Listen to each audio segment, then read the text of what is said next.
ನಮಸ್ಕಾರ, ನೀವು ನೋಡುತ್ತಿರುವುದು ರಾಯಚೂರು ನ್ಯೂಸ್ 007ಗೆ ಸ್ವಾಗತ. ತುಂಗಭದ್ರಾ ನೀರಾವರಿ ಕಾರ್ಮಿಕರ ಬೃಹತ್ ಪ್ರತಿಭಟನೆ. ನಾಗಲಿಂಗಸ್ವಾಮಿ.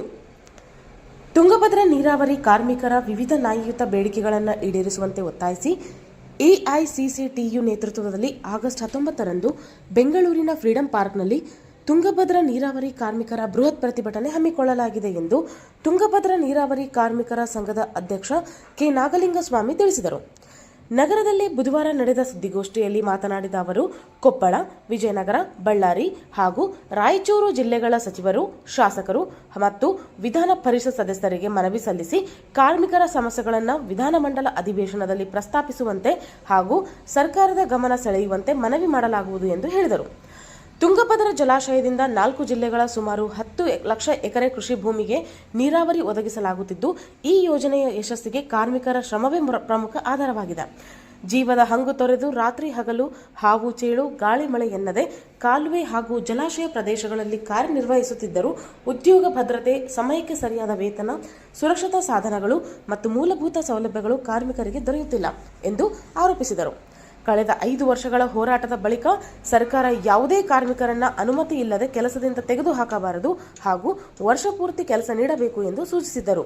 ಆದರೂ ಅಧಿಕಾರಿಗಳು ಅದನ್ನು ಸಮರ್ಪಕವಾಗಿ ಜಾರಿಗೊಳಿಸುತ್ತಿಲ್ಲ ಎಂದು ದೂರಿದರು.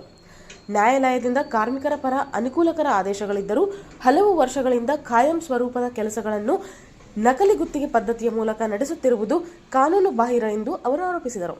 ಸರ್ಕಾರದ ಮುಂದೆ 5 ಪ್ರಮುಖ ಬೇಡಿಕೆಗಳನ್ನು ಇಟ್ಟಿರುವ ಕಾರ್ಮಿಕರು 25ರಿಂದ 30 ವರ್ಷಗಳಿಂದ ಸೇವೆ ಸಲ್ಲಿಸುತ್ತಿರುವ ಎಲ್ಲ ಕಾರ್ಮಿಕರನ್ನು ತಕ್ಷಣ ಕಾಯಂಗೊಳಿಸುವುದು, ನಕಲಿ ಗುತ್ತಿಗೆ ಪದ್ಧತಿ ರದ್ದುಪಡಿಸಿ ನೇರ ವೇತನ ಪಾವತಿ ವ್ಯವಸ್ಥೆ ಜಾರಿಗೊಳಿಸುವುದು, ಪ್ರತಿ ತಿಂಗಳು ನಿಗದಿತ ದಿನಾಂಕಕ್ಕೆ ವೇತನ ಪಾವತಿಸುವುದು, ಬಾಕಿ ವೇತನ, ಇಪಿಎಫ್, ಇಎಸ್ಐ, ಕನಿಷ್ಠ ವೇತನ ಮತ್ತು ತುಟ್ಟಿ ಭತ್ಯೆ ಪಾವತಿಸುವುದು ಹಾಗೂ ಉದ್ಯೋಗ ಭದ್ರತೆ, ಸುರಕ್ಷತಾ ಉಪಕರಣಗಳು ಸೇರಿದಂತೆ ಎಲ್ಲ ಕಾನೂನುಬದ್ಧ ಸೌಲಭ್ಯಗಳನ್ನು ಒದಗಿಸುವಂತೆ ಆಗ್ರಹಿಸಿದರು. ಸುದ್ದಿಗೋಷ್ಠಿಯಲ್ಲಿ ಸಂಘದ ಪ್ರಧಾನ ಕಾರ್ಯದರ್ಶಿ ಬಸವರಾಜ್, ಮುಖಂಡರಾದ ಸಿದ್ದಪ್ಪಗೌಡ, ಭೀಮಯ್ಯ, ರಾಮರೆಡ್ಡಿ ಹಾಗೂ ಜಗದೀಶ್ ಉಪಸ್ಥಿತರಿದ್ದರು. ಸಾಗರ ಡಿಟಿಪಿ ಸೆಂಟರ್. ನಮ್ಮಲ್ಲಿ ಕನ್ನಡ ದಿನಪತ್ರಿಕೆಯ 4ರಿಂದ 6 ಪುಟಗಳವರೆಗೆ ಪುಟ ವಿನ್ಯಾಸ ಮಾಡಿಕೊಡಲಾಗುತ್ತದೆ. ಕಲ್ಯಾಣ ಕರ್ನಾಟಕ ಭಾಗದ ಸುದ್ದಿ ಹಾಗೂ ಸ್ಥಳೀಯ ಸುದ್ದಿಗಳನ್ನು ಹಾಕಿ, ಯಾವುದೇ ಜಿಲ್ಲೆ ಹಾಗೂ ತಾಲೂಕುಗಳ ಪತ್ರಿಕೆಗಳನ್ನು ಅವರು ಜಿಲ್ಲೆಯ ಸುದ್ದಿಗಳನ್ನು ಹಾಕಿ PDF ಮಾಡಿಕೊಡಲಾಗುತ್ತದೆ. ಹಿಂದೆ ಸಂಪರ್ಕಿಸಿರಿ 8431593151.